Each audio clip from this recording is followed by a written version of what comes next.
Harlem, 1934. 11:47 p.m. The basement door creaked open. 15 white-hooded men stopped talking mid-sentence and turned toward the sound. Standing in the doorway, silhouetted against the dim light, was a black man in a gray suit and fedora. He just walked into a Ku Klux Klan meeting. Alone. Unarmed, or so they thought. The Grand Dragon stood up slowly, his face twisted in contempt. "Boy, you just made the biggest mistake of your..." Bumpy Johnson held up one hand. The gesture was so calm, so commanding, that the Grand Dragon actually stopped talking. "Before you finish that sentence," Bumpy said quietly, "I want you to understand something. You picked the wrong neighborhood." What happened in the next 8 minutes would become legend. 15 men walked into that meeting. Only 3 walked out. And those 3 spent the rest of their lives wishing they hadn't. This is the true story of the night Bumpy Johnson taught the KKK that Harlem wasn't just a neighborhood, it was a kingdom. And kings don't ask permission. To understand what drove Bumpy Johnson to walk into that basement alone, you need to understand what Harlem was facing in early 1934. The Great Depression had devastated Black America. Unemployment in Harlem was pushing 50%. Families were being evicted. Children were going hungry. And into that desperation, the Ku Klux Klan saw opportunity. Most people think the Klan was just a Southern problem. But by the 1930s, they had active chapters all over the North: New York, Chicago, Detroit. The same hatred that drove black families north had followed them. In Harlem, the Klan couldn't openly march in white robes without getting torn apart. So they operated from the shadows. Anonymous threats appeared under doors. Crosses burned on rooftops in the dead of night. Black-owned businesses had their windows smashed, their inventory destroyed. No witnesses. No arrests. The NYPD did nothing. Some officers were probably Klan members themselves. By February 1934, Harlem's community leaders were terrified. Pastors preached about faith but slept with guns under their pillows. Business owners hired armed guards. Parents walked their children to school in groups. The Klan was winning through terror. And nobody seemed able to stop them.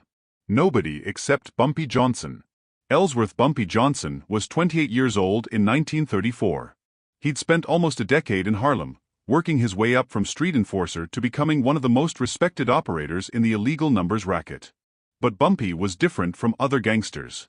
He didn't just take from the community, he protected it. When white landlords tried to evict black families who couldn't pay rent, Bumpy paid it. When crooked cops shook down black businesses, Bumpy made sure those cops got transferred. When outside gangs tried to move into Harlem, Bumpy sent them back in ambulances. To the people of Harlem, Bumpy Johnson wasn't just a criminal. He was a protector. A man who'd grown up fighting, who'd done time in Sing Sing prison, who'd learned the hard way that respect isn't given, it's taken. When the Klan started terrorizing Harlem, Bumpy Johnson took it personally. February 7, 1934. One day before the meeting, Bumpy was sitting in the back room of Small's Paradise, a jazz club on 135th Street, when Marcus walked in. Marcus was light-skinned enough to pass for white when needed, which made him perfect for intelligence work in a city divided by color. Marcus looked tense. "Mr. Johnson, I got something you need to know about." "Talk," Bumpy said.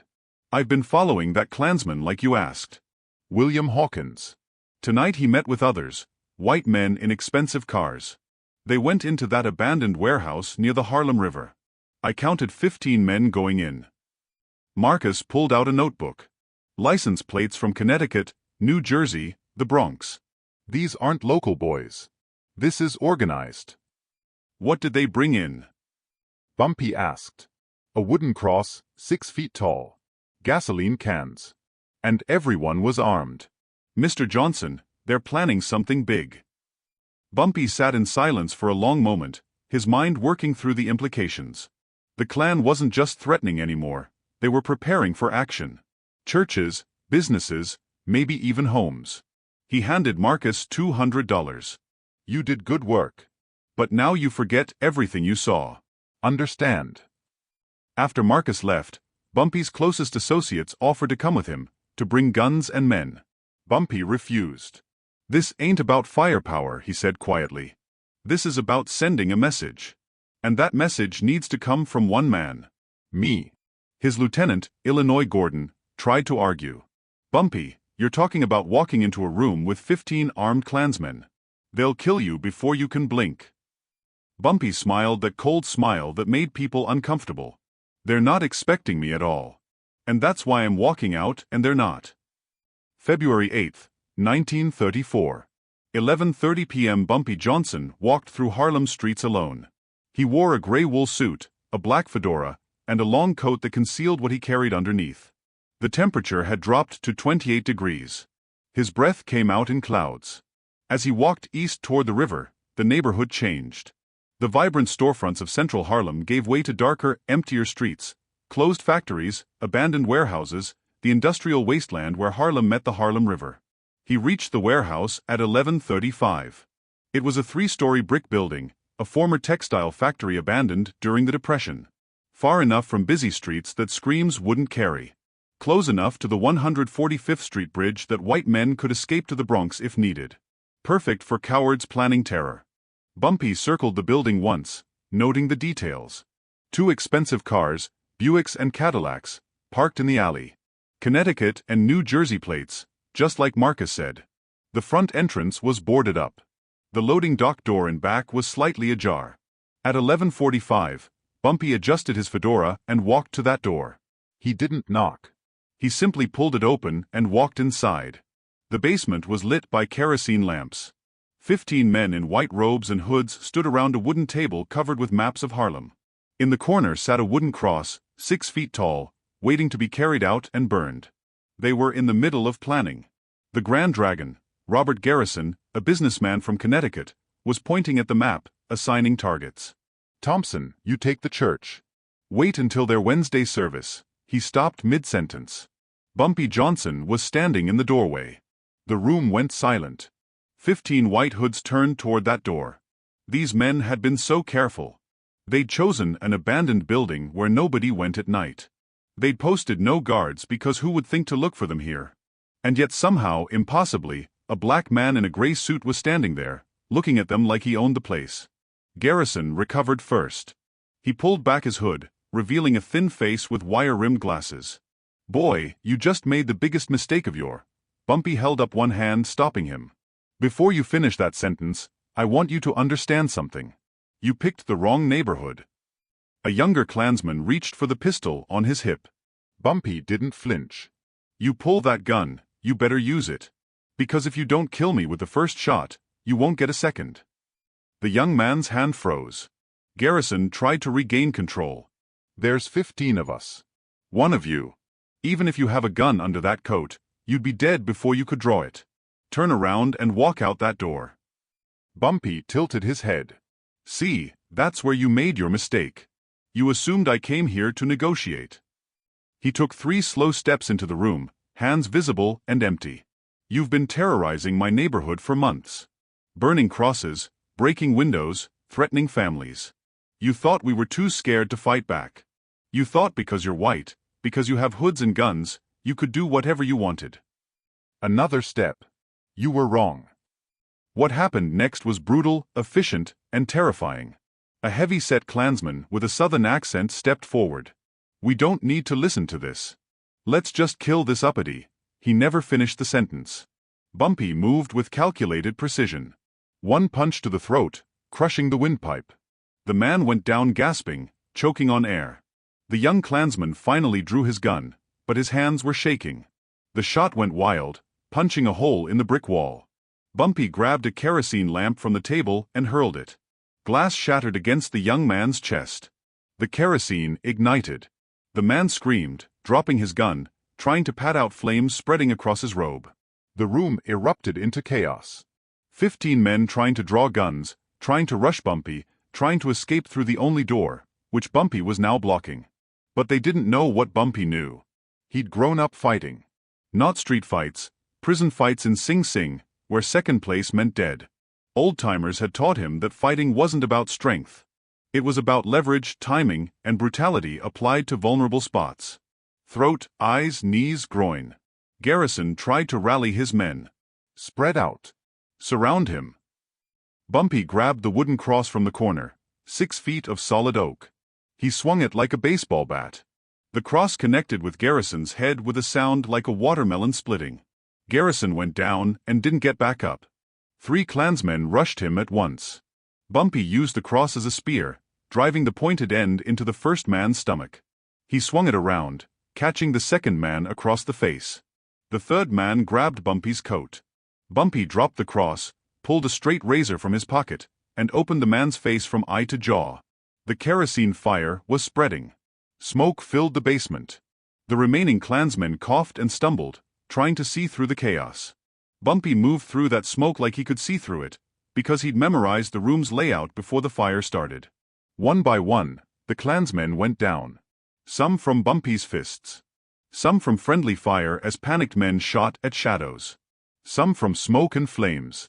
The whole thing took 8 minutes. When the smoke cleared enough to see, 3 men were still alive, not unharmed but alive. All 3 had broken bones, burns, cuts. 12 bodies lay on that basement floor. Bumpy stood near the door, breathing hard, his suit torn, blood on his hands and face, not all of it his own.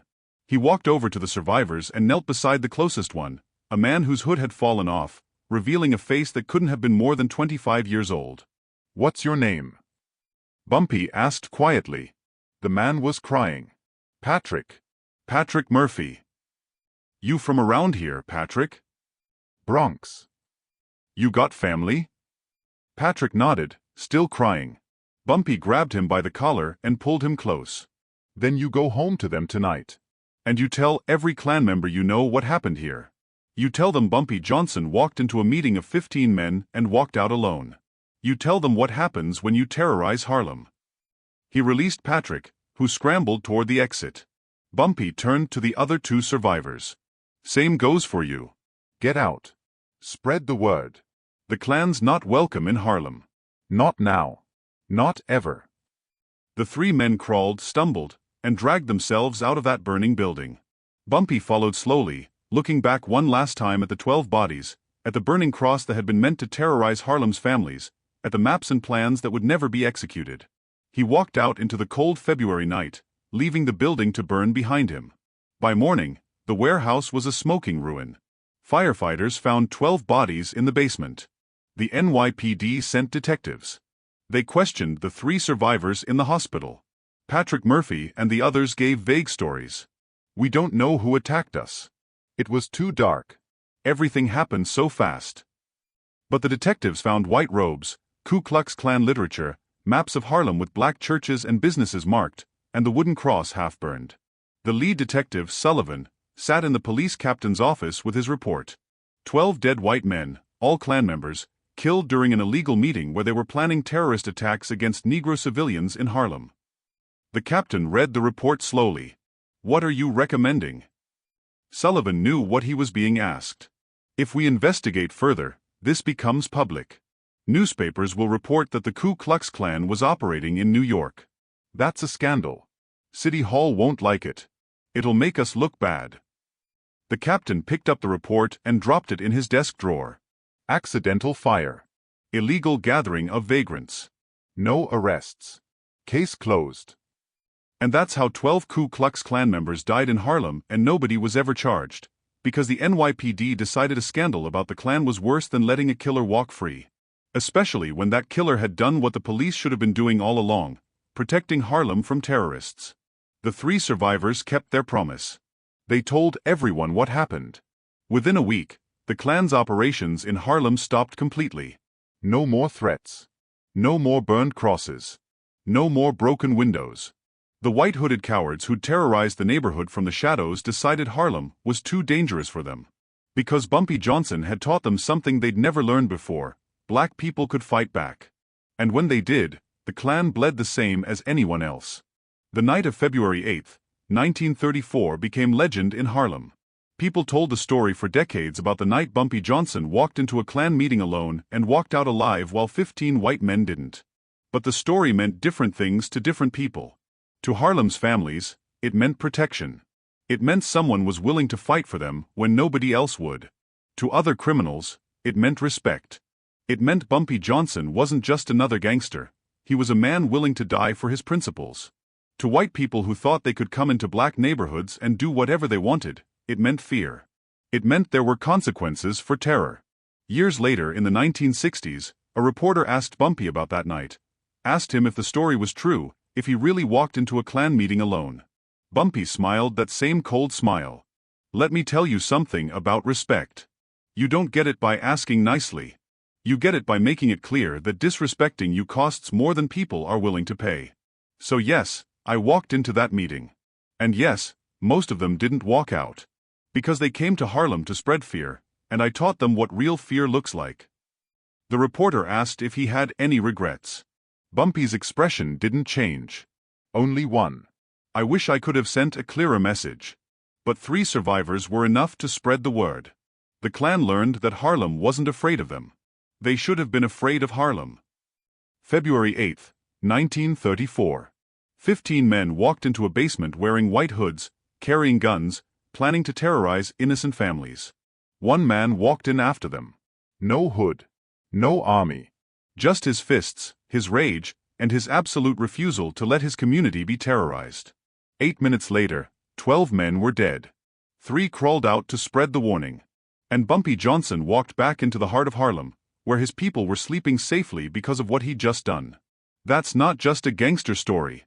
That's a story about what happens when people decide they won't be victims anymore. When they decide that fear is a choice, and they choose something else. The Klan thought Harlem was weak. They learned different that night. And they never came back.